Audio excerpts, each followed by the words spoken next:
Асқазан ішек жолдарының біздің өміріміздегі маңыздылығын сөзбен айтып жеткізу қиын. Алдымен тамақтану, сонан кейін сіңдіру, артынан дәрумендерді және пайдалы заттарды токсиндерден бөліп алу. Өкінішке орай біздің қоғамды фастфуд, зиянды тағамдар жаулап алды.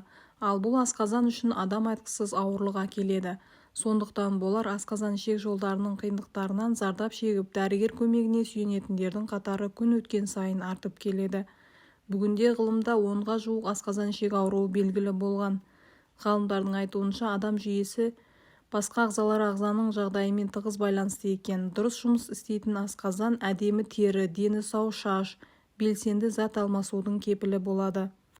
Көпшілік арасында да майлы немесе тез дайындалатын тағамдарды жиі пайдаланып, асқазан ішек жолдары ауруларына тап болып жүргендер бар болар. Асқазанға қалай көмектесеміз? Қандай ережелерді ұстану керек? Іш қату, іштің кебуі сынды ішек аймақтарындағы жағымсыз сезімдердің алдын алуға бола ма? Бірінші кезекте асқазан ішек жолдарының белсенділігі біздің жеген тағамымызбен тығыз байланысты екенін біліңіз. Сондықтан әрбір адамның күнделікті рационы пайдалы тағамдардан құралуы керек. Фастфуд, жартылай фабрикат сынды асқазан жауларын рационынан алып тастау керек. Салауатты өмір салтына көшейік. Жұмыс күндеріңіз қалай өтеді? Кеңседе отырасыз ба, әлде қимыл үстінде боласыз ба? Бәлкім мүлде жұмыс істемейтін шығарсыз. Үй жағдайында жұмыс істейтіндер бар шығар. Асқазаныңызға арыз айтсаңыз, өміріңіз белсенді емес деген сөз. Ас қорыту жұмысын жақсартқыңыз келсе, күніне тым болмағанда 4-5 шақырым жаяу жүріңіз. Дәрігерлер асқазанның белсенді жұмыс істеуі үшін газдалмаған суды көп ішуге кеңес береді. Біз ішетін тағамдар әртүрлі қорытылады. Бір тағам 30 минут қорытылса, екіншісі 5-7 сағат керек. Ұзақ қорытылатындарға ет, саңырауқұлақ және құрамында жасұнық бар тағамдар енеді. Ал жиі ішілген су бұл тағамдардың тез сіңілуіне жол ашады. Үй жаттығулары мен жаттығу залдары асқазан моторына жақсы жағынан әсер етеді. Сол себепті бүгінгі рационыңыз қиын қорытылатын тағамдарға толы болса, жаттығу залына қарай асығыңыз. Бұл әдіс тағамның ұзақ уақыт асқазанда тұрақтап қалуына кедергі болады. Ағзаңызда дұрыс жұмыс істеуге тырысыңыз.